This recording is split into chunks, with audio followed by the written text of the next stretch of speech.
just your body.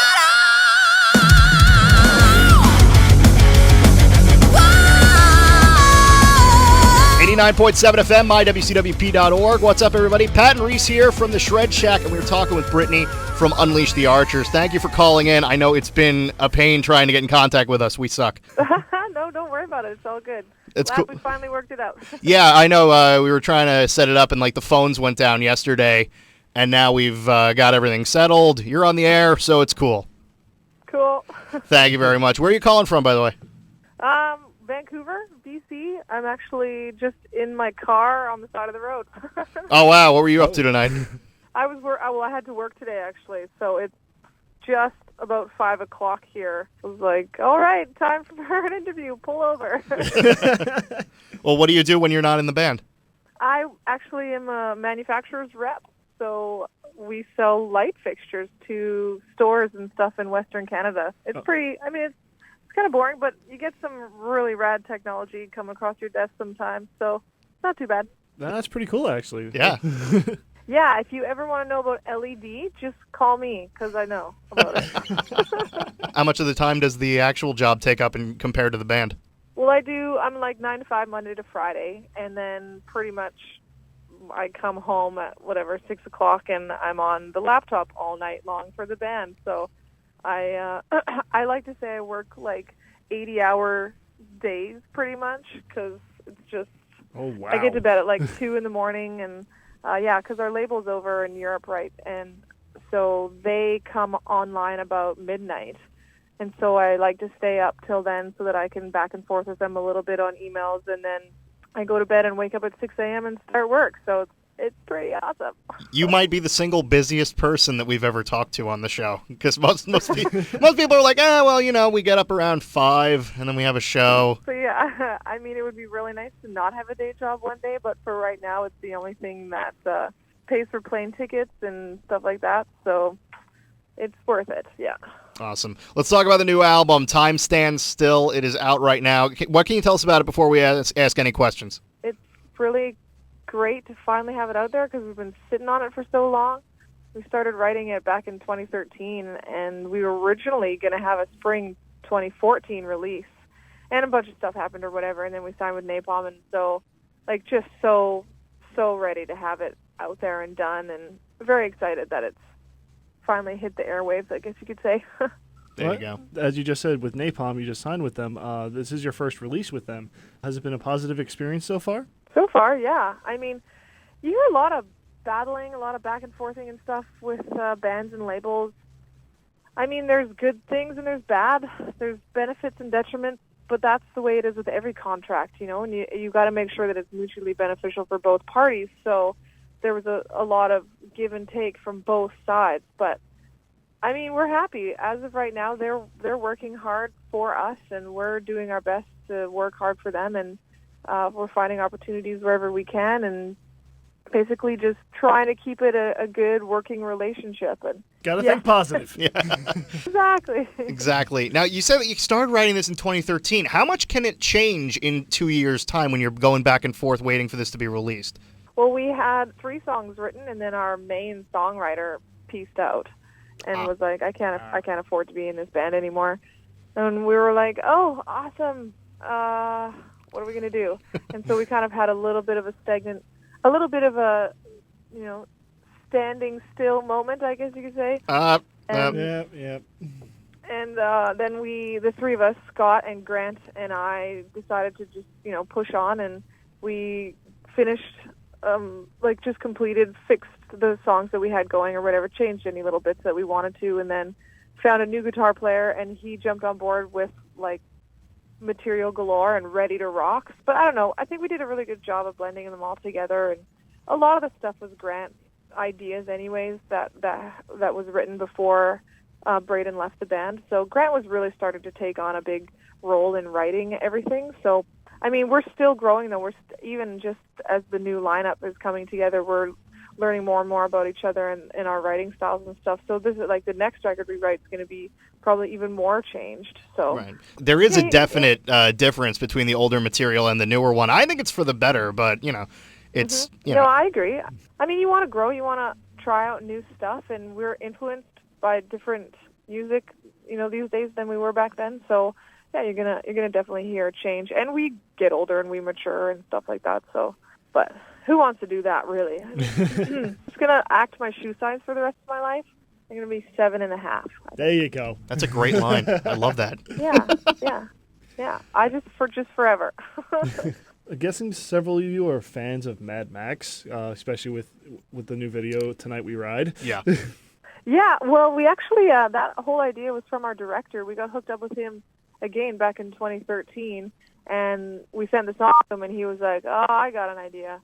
And he is a part of Death Guild Thunderdome, which is a team at Burning Man that sets up a Thunderdome every year. Oh, my God, that's amazing. Yeah, so he's like, come down to Burning Man, hang out, work the dome, and sort of put your time in, and then afterwards the boys will drive you around in their cars, and we'll film some footage in the deserts of Nevada, and it was just totally rad. And then we were like, okay, this song's going to be our first single for when we released the album in 2014. And then things got pushed back, and it ended up coinciding perfectly with the release of Fury Road, which was totally unplanned. I was going to say, that's almost awesome. Too much of a good coincidence.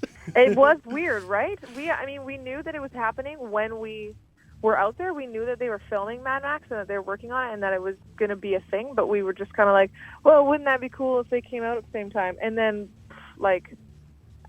honestly, a week apart, they were released. That's just crazy. Perfect timing for everything involved. Exactly.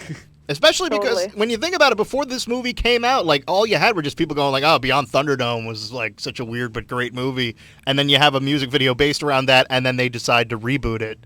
That's... Totally. I swear to God, you must have had some sort of inside information on that. I am a pretty big movie nerd, big time. So, absolutely, I was already looking at all the pictures that they had released from set and everything. I knew what all the cars were going to look like, and I'd seen some shots of Nick Holt that played, what's his name? One of the War Boy. But it was the guy with the guitar, right? No, what's his name? I don't know. The main one, the one that latches onto them and hangs out with them the whole time. God damn it, that's really going to bug me. Oh, yeah. Why you got to make all of us feel like this? We know this, but it's on the tip of our tongue. Yeah, right? It's it starts with a P maybe, or... What's going to bug me? I'm going to wake up at 2 a.m. and be like, blah. That sounds like me whenever I can't think of anything. Yeah, exactly. I'm just going to hop on Facebook and just go that's what it was. Damn it. I know. I try not to do that because I think that we go to Google so quick now. And if we continue to do that, our brains are just going to turn to mush. We got to exercise our memory. You know what I mean? Yeah. I totally wasn't in the middle of just Googling that movie. Yeah. Just erase that from the taskbar. That's his name. Nux. It was Nux. I knew it. There you go. Yay. Your method works a lot faster than mine. See, if you don't use it, you lose it. You got to keep the brain juices flowing. I've heard that about other things, too, but... I wanted to say that when I first listened to the band, your voice is very unique for a metal band coming out nowadays. But my question is how do you find out that that's your thing? How do you find out that you're good at that? Well, I've been singing for a long time, but it was all classical stuff. And in university, my boyfriend was in a metal band, and he was the drummer.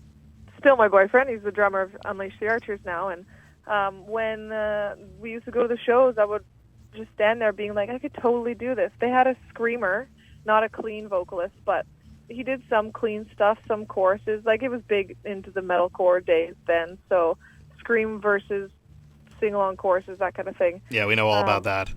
Oh, yeah.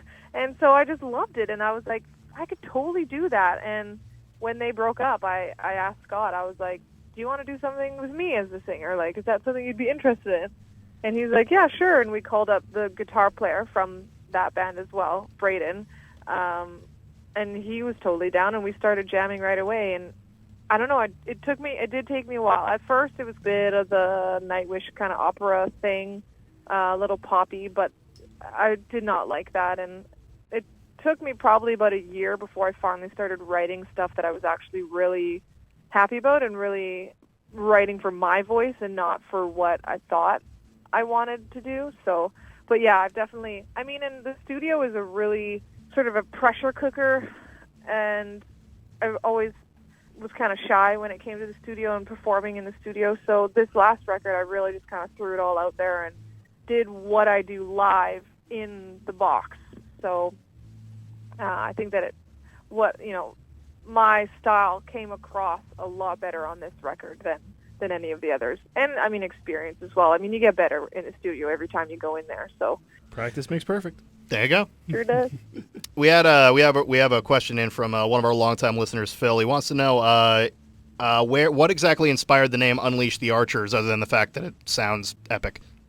Well, that was a difficult one. We sat there for probably like 3 months, back and forthing over what kind of name we wanted the band to have. There was 5 people, 5 very different ideas. Lots of shit was flying. Like, I don't know, I think by the end of it we had a Word document about 30 pages long, just of ideas that everyone had chosen. And then we sat down, we were like, okay, everyone just pick like 5 or whatever. And so we had a list about 20 or 25 names long, and we literally sat in a jam spot in a circle and went through each one by one, and we still couldn't decide. We still didn't like any of them. And then just kind of in that disparate moment at the end, someone was like, how about Unleash the Archers? And we were like, what? Where did that come from? That's awesome. Yes, there it is. And we all were just kind of like, okay, it's done. And we never talked about it ever again.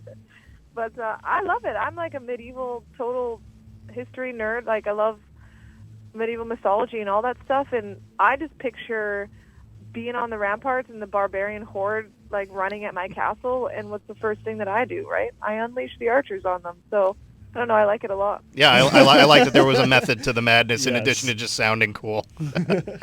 I just saw online you guys are coming to New York in September. Is this going to be your first time on the East Coast, or have you done other things in the States, like around that area?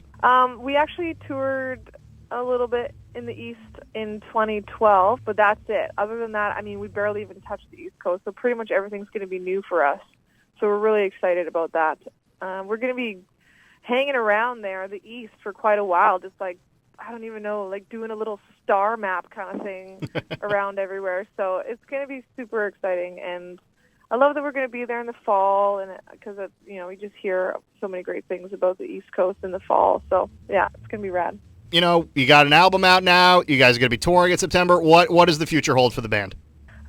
Touring North America. We're actually also going to China and Japan in August. Oh, wow. And yeah, that's going to be interesting. And then we are working on South America. That is like just kind of barely getting started right now, but hopefully we'll get there before the end of the year. And then Europe is in our sights for spring. But this winter after we're done touring and everything, we're going to shut ourselves in for like 3 or 4 months, and we're going to write the next record. Awesome. I want to thank you so much for calling in. We really do appreciate it. We have one thing that we do with every band that we interview, where let me just ride the lightning on in the background here. We have a quick lightning round here, where we just ask you a couple questions, answer them as quickly as you possibly can. Okay? Okie dokie. Okay, here we go. Chicken or steak? Chicken. Waffles or pancakes? Waffles. Black Sabbath. Do you prefer Dio or Ozzy singing? Oh, for Sabbath, Ozzy. Sum up Metallica's last 15 years in 3 words or less. Oh, sad. That's all I needed. That's good. Yep. It's amazing how much you can get through in 3 words. Who would win in an arm wrestling match, Lemmy or God? Lemmy. All right, I'll accept that, but it's a trick question. Lemmy is God. All right, and the last one. Your band is stranded on a desert island. Which member is eaten first? Kyle. He's the biggest. Let me just do a quick check here. Kyle is the bass player. I knew Another it. bass player! Oh, It is always the bass player. they're usually huge. Kyle's must be like 6'4". Oh, my God. That was awesome. Thank you very much, Brittney, for calling in. Unleash the Archers' new album, Time Stand Still, is out. Brittney Slays, thank you for calling in. We appreciate it. Thank you for having me. Okay, have a good night. Trust your mentor.